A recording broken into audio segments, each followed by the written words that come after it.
A vastidão nesta área é incrível, mesmo para aqueles acostumados com grandes espaços como os americanos. Enormes áreas ao leste da Rússia continuam inabitadas, exatamente igual à sua origem. Afastado e longe da civilização, algo estranho aconteceu aqui, há aproximadamente um século atrás. Em 1908, no centro do deserto da Sibéria, um objeto desconhecido caiu do céu e explodiu no alto das montanhas. Esse fato deu origem a grandes mistérios. Os cientistas ainda não são capazes de explicá-lo. Houve outros casos de fenômenos ufológicos conhecidos. Mas foi o de Roswell, Novo México, que mudou o pensamento das autoridades sobre OVNIs. As pesquisas nas montanhas deram muito trabalho aos cientistas da antiga União Soviética. Eu diria que as pesquisas mais sérias foram fornecidas por Stalin nos anos 40, quando descobriu sobre Roswell. E a partir de então, a KGB e o Exército começaram a investigar separadamente os OVNIs. A KGB, pelo que sabemos, nunca os examinou. Estas imagens foram obtidas por ufologistas russos e tornaram-se públicas antes do fim da União Soviética, através do ministro de Defesa soviético. Estas imagens foram gravadas da cabine de um jato, prestes a interceptar dois alvos desconhecidos. Aqui, vemos nitidamente dois alvos voando bem devagar. Certamente não se assemelham a aviões da aeronáutica ou comerciais, e nem outra aeronave que conhecemos. Esses contatos visuais com esses objetos jamais tiveram nenhuma identificação oficial. Atendendo a uma conferência internacional e trocando informações sobre OVNIs, pesquisas em ambos os lados do globo foram capazes de aumentar o conhecimento sobre esses fenômenos. Richard Haynes foi à Rússia várias vezes e realizou muitas pesquisas. Logo após a reforma econômica russa, resultado do comunismo, aproximadamente em 1990, eu pensei: eu acho que é a hora certa de começarmos a abrir as portas para o leste europeu e para o povo do Ocidente, pois eles têm muitas informações que nós não sabemos, assim como temos dados que eles desconhecem. Comecei a me corresponder com amigos e formamos a Federação de Fenômenos Aéreo Russo-Americana. E agora, a nossa função é trocar informações. Esta cena foi filmada de um MiG-25 Foxbat, arquivo cedido pelo governo soviético, mas conhecido como M-16 Falcon americano 200 metros à frente. O que acontece depois é que um novo objeto aparece atrás das nuvens e não é identificado. O OVNI simplesmente desce, desaparecendo entre as nuvens. Vemos aqui o avião americano, na mesma altitude que a câmera. Em seguida, o objeto que aparece atrás do M-16 surge por trás da aeronave, fazendo a mesma trajetória. Como todas as evidências observadas sobre OVNIs são controversas, pesquisadores se esforçam para esclarecer esses fatos relacionando-os à sua verdadeira origem. E quanto mais espetacular a notícia, mais profunda é a verificação. Fui oficial da inteligência do Exército por mais de 30 anos. Meu filho faz parte da Força Aérea Russa.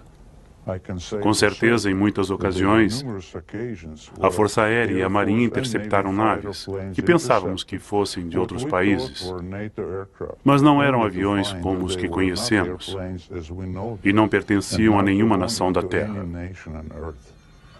Não é mais novidade o fato de termos OVNIs voando sobre nós. Muitas autoridades já têm estas informações. Elas são respostas para muitas coisas. No entanto, estas respostas são omitidas. Os soviéticos e americanos possuem pistas do que são esses objetos. Eu sei que é muito difícil segui-los, mas eles chegam bem próximo de nós, até 4 metros de distância. mas os aviões que possuímos são incapazes de alcançá-los. Observe esses aviões. Aqui temos a visão de uma câmera instalada na cabine do piloto, desta vez de um M-21. É um ponto estratégico para visualizar o outro avião em alta velocidade. O que vemos é um objeto cilíndrico voador. E quando o avião se aproxima, o OVNI acelera numa velocidade incrível e desaparece. Vejamos novamente. Ali está o objeto cilíndrico com a mesma velocidade, quando de repente ele desaparece. Para alcançar essa aceleração, o piloto demoraria pelo menos de 8 a 10 segundos. Muitas experiências foram realizadas para identificar o objetivo filmado. Neste caso, a interceptação ocorre sem violência. Há várias aparições de objetos cilíndricos que estão sendo investigados. Eles têm uma aceleração impressionante. O tamanho desse aí é aproximadamente 2 vezes maior do que o M-21. A tecnologia que nós e os americanos possuímos não nos permite atingir tal velocidade. Essas imagens são incríveis. Sei que os russos têm as mesmas dificuldades que nós. Sua artilharia é tão boa quanto a nossa, mas ambos somos incapazes de interceptar OVNIs. Sua tecnologia é superior. Por isso ficamos em desvantagem.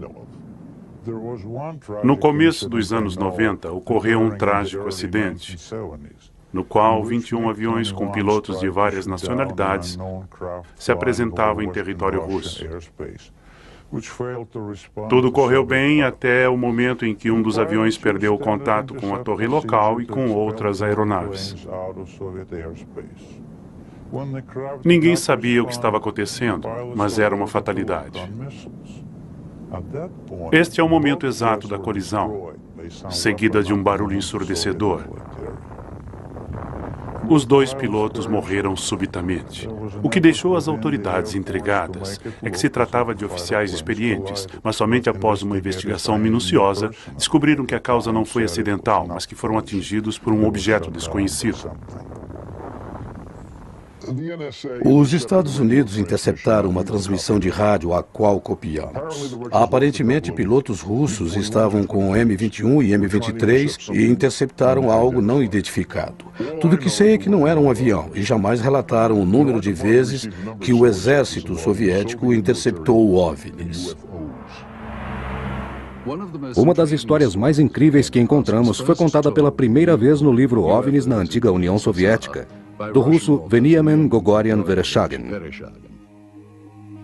Perito em invasões extraterrestres, após muitas investigações, sua maior descoberta ocorreu nos anos 60. Существует свидетельство тому, что осенью 1968 года Existem evidências em um relatório feito em 1968 sobre fenômenos ufológicos.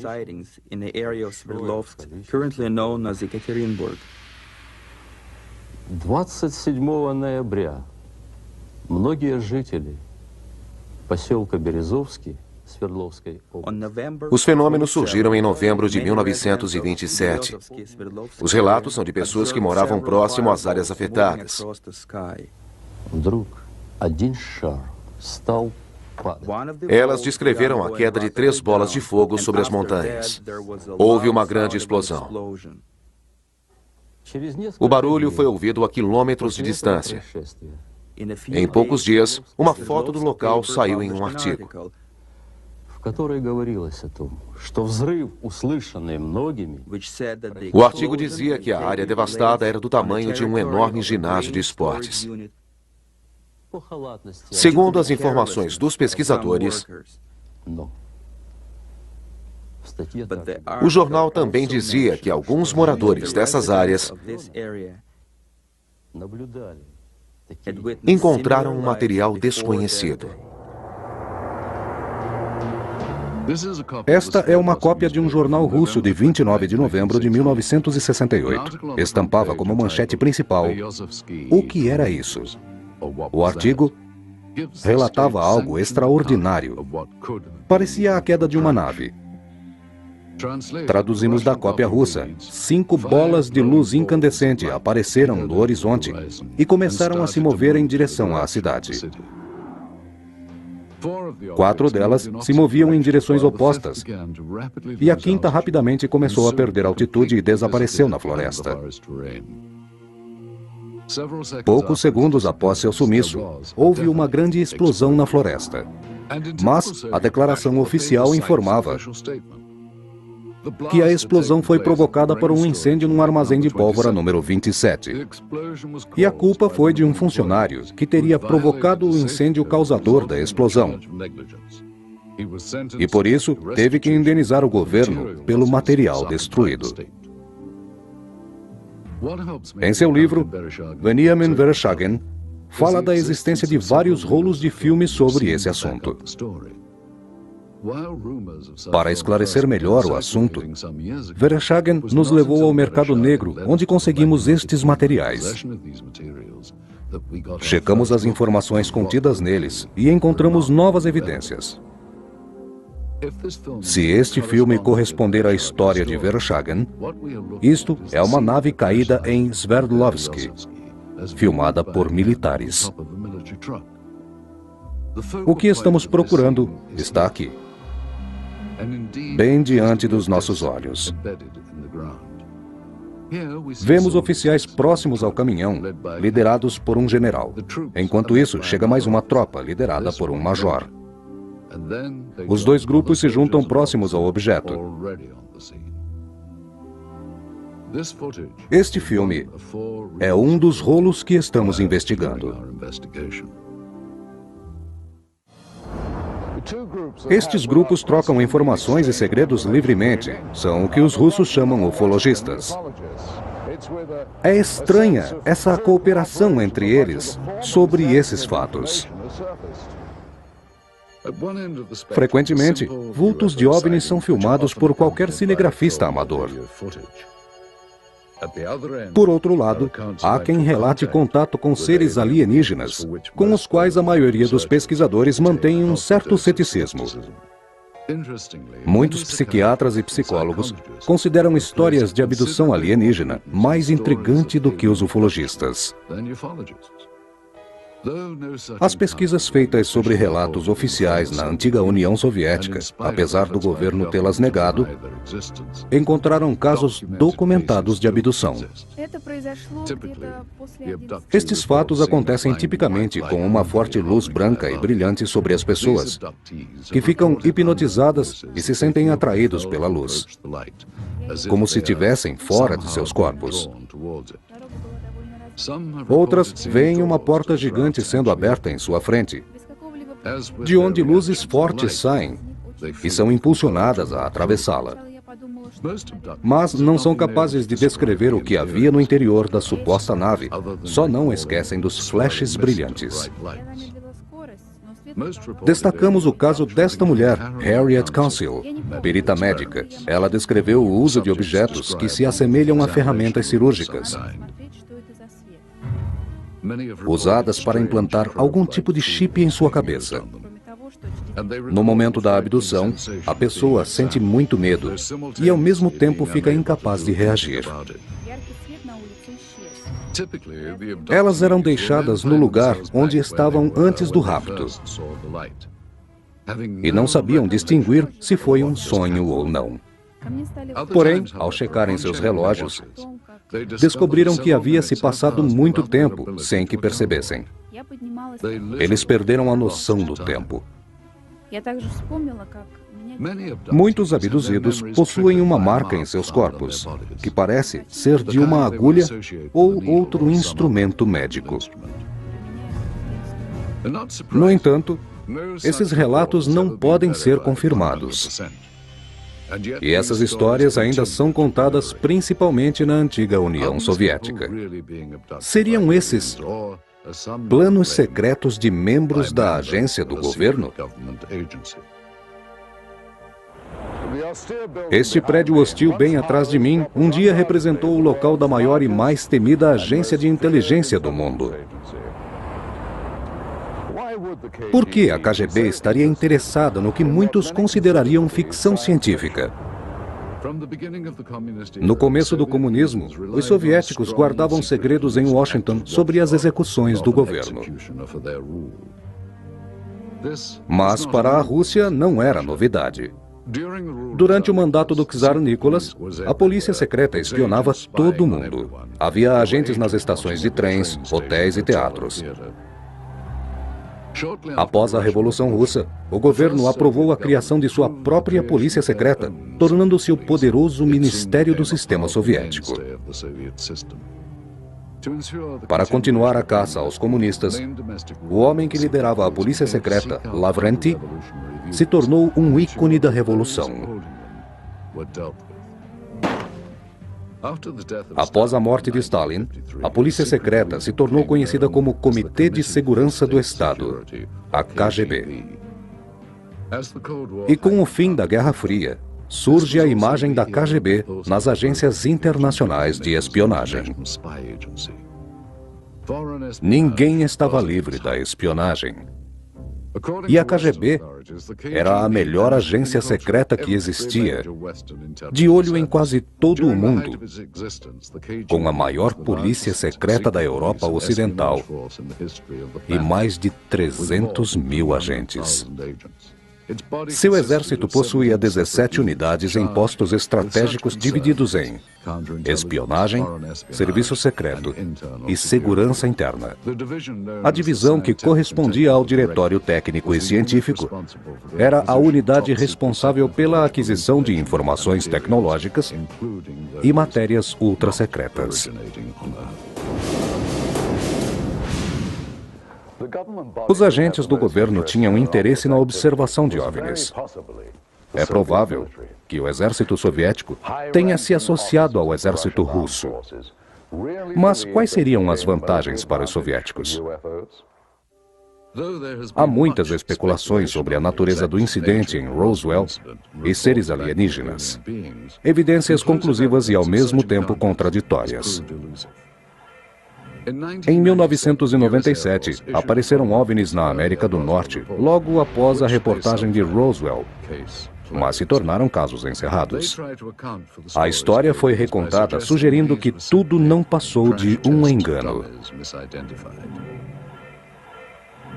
As imagens que mostraremos em seguida sugerem a dissecação de um extraterrestre.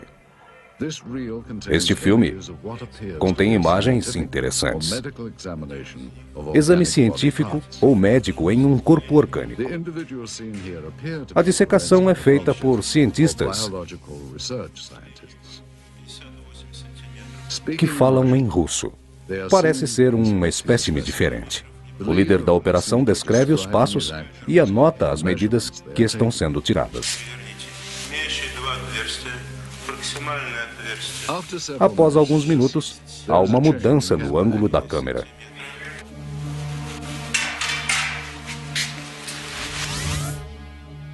Agora vemos o espécime por outro ângulo.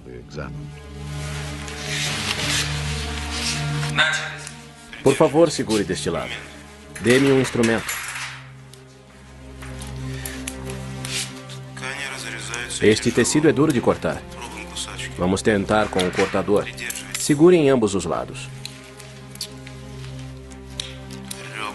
Estou tentando cortar a costela. Faca. São usadas diversas ferramentas para dissecar o espécime. Tem uma coisa branca saindo. Este tecido é muito consistente.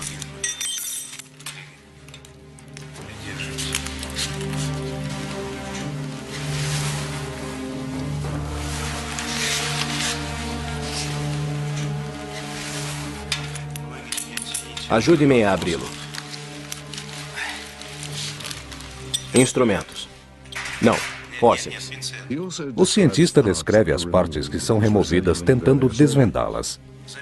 Estamos retirando este pedaço, extraindo um órgão interno, uma membrana, e agora um tecido interno. O ângulo da câmera muda mais uma vez. E, finalmente, os cientistas posam, exibindo as partes dissecadas. Se este filme for autêntico, Ele representa uma das maiores descobertas científicas de todos os tempos. Mas onde será que isso foi gravado? E o que aconteceu com o espécime? Se esta filmagem for de fato um exame científico genuíno, o que aconteceu com os resultados? Onde foram parar o que fizeram com o extraterrestre? Por que a KGB manteve isso em segredo por tantos anos? Há mais perguntas aqui do que respostas. A Rússia sempre teve muitos segredos. Alguns foram explicados, mas outros não deixaram pistas. Como o que ocorreu em Donikos e depois em Vascaínos. Muitos ufologistas acreditam que houve a queda de material aéreo em Donikos. Antônio Huneus concorda com essas afirmações. Os melhores indícios de queda de OVNIs são fragmentos que foram analisados e algumas amostras de objetos pequenos. Em janeiro de 1986, alguma coisa caiu na colina de Sverdlovsky. O que Huneus descreve é um objeto cheio de luz que apareceu sobre o mar, perto de Vladivostok. Investigando vários materiais coletados, incluindo bolinhas de chumbo e pedaços de vidros em ótimo estado, constatou-se um altíssimo nível de magnetismo. O resultado da investigação confirmou que a maioria dos objetos provavelmente vieram do espaço sideral. O interessante é que os russos sabiam disso e às vezes se referiam a Tumbaskaya Sighting como Roswell russo. Na manhã de 30 de junho de 1908, na Sibéria, um grupo de pessoas viu cair um objeto incandescente, com cauda de fogo cruzando o céu da região. O objeto caiu na floresta da Virgínia, explodiu, formando uma bola de fogo. Resíduos da explosão ficaram por semanas e destruíram uma área de 10 mil quilômetros que circundava o lugar da queda. Esse fato assemelha-se ao ataque das bombas atômicas de Hiroshima e Nagasaki na Segunda Guerra Mundial. As regiões de Aftemar e Tundeska foram igualmente atacadas. E o resultado foi a destruição de uma área equivalente à de Los Angeles. Nenhum impacto criaria tamanho absurdo igual a esse. Pesquisas e muitas teorias foram desenvolvidas sobre o que aconteceu. Portanto, as conclusões que temos apontam para a queda de um meteoro. Os cientistas acreditam que o fenômeno seja a queda de uma nave extraterrestre. Físicos nucleares tendem a concordar com isso. Muitos países ao redor do mundo possuem informações sobre OVNIs. Sabíamos que o Exército e o Serviço Secreto estavam coletando dados, seja no Brasil, Austrália ou Inglaterra. Assim, a KGB coletou informações, conversou com as pessoas que foram à União Soviética e que possuíam essas informações. Eu conheci cosmonautas soviéticos e outros pesquisadores por lá e não restavam dúvidas de que havia interesse. E, mais uma vez, repúblicas que constituíam a União Soviética cobriam uma enorme área e estavam monitorando os céus porque temiam que os Estados Unidos os bombardeassem. Então, ao monitorar os céus, acabaram detectando OVNIs. Quanto a isso, não restaram dúvidas. Durante o comunismo, não houve nenhuma informação sobre atividades extraterrestres soviéticas. Esse fato confirmou-se recentemente. O ex-secretário da Comissão de Fenômenos Anormais, Alexander Petukov, afirmou que existem declarações oficiais secretas.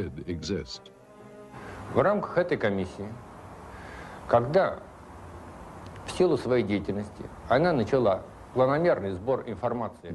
No período soviético, começamos a coletar informações do público. Было получено Recebemos mais de 15 mil relatos. комиссия по нормальной O problema é que a comissão não era uma organização pública oficial. Hoje em dia, a Rússia é muito diferente do período soviético. Os comunistas diziam que os OVNIs não existem, mas, na realidade, pensavam o oposto. Acreditavam em vida fora da Terra. O governo também negava os crimes ocorridos na Rússia. E todo tipo de acidente ocorrido era camuflado. Para o governo, era melhor que as pessoas não tomassem conhecimento da verdade.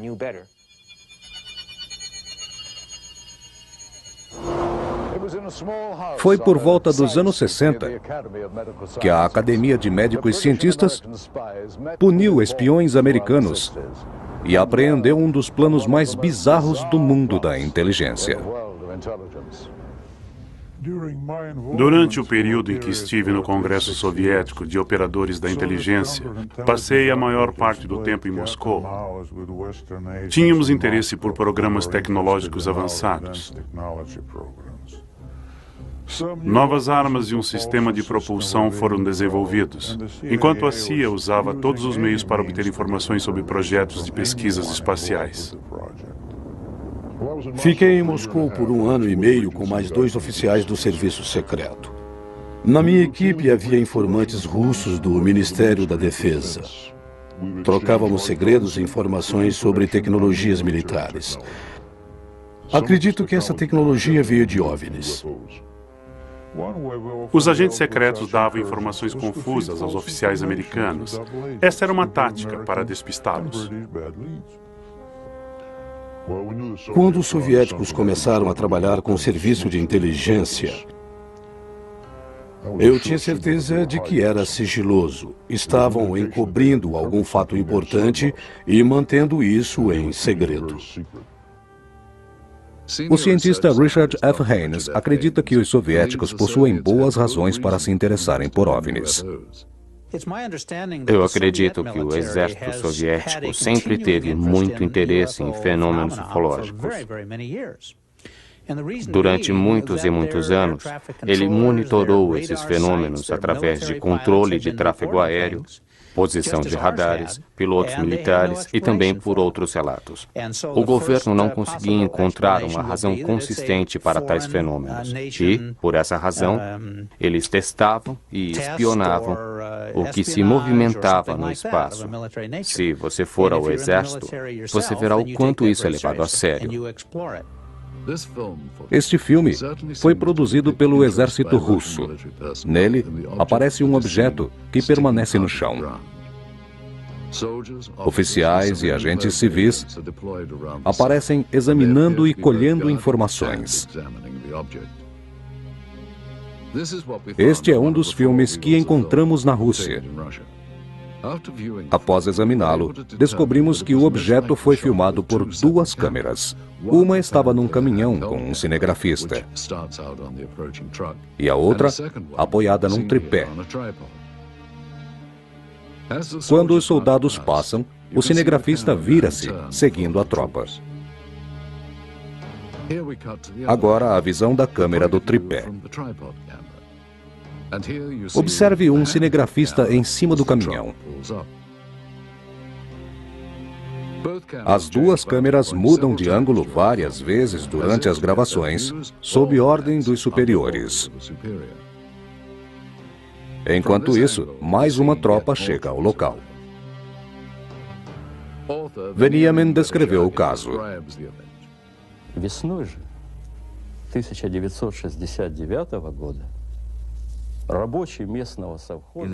Na primavera de 1969, perto de Sverdlovsk, fazendeiros encontraram objetos estranhos na floresta e levaram as informações às autoridades locais. Depararam-se com militares, os quais providenciaram assistência nas investigações.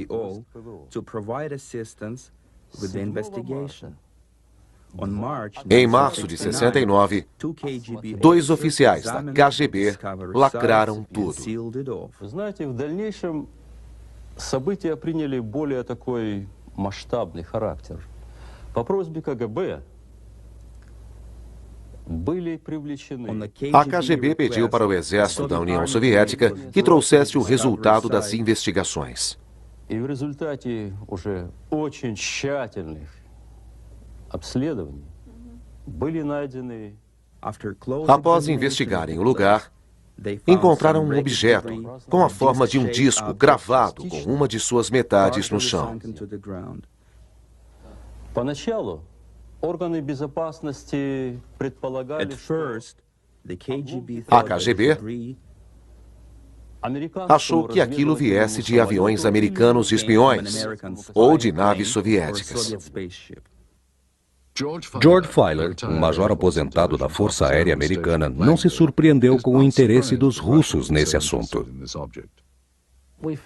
Não acreditávamos que os soviéticos pagariam pelas informações sobre OVNIs, mas o que eles queriam não era a nossa tecnologia espacial, e sim descobrir mais sobre OVNIs. Esse homem provavelmente é um agente da KGB. Ele orienta o cinegrafista mostrando os destroços do objeto. Com quase 366 metros de negativos que recuperamos só deste lado do acidente, é provável que este filme não seja suficiente para captar tudo. Nenhuma imagem mostrou pedaços do disco e não apareceu o interior do objeto. Desse ângulo, vemos a outra câmera filmando o interior do disco. Mas estas cenas não aparecem nos filmes que conseguimos. Só podemos especular que esse filme ainda esteja no mercado negro. Mas como esse objeto veio parar aqui? Com as informações do livro de Vereshchagin e as do filme, fizemos esta animação que ilustra como ocorreu o momento da queda. Mas de onde esse objeto veio? E como ele acabou caindo aqui? E o mais importante, o que aconteceu com os seus tripulantes?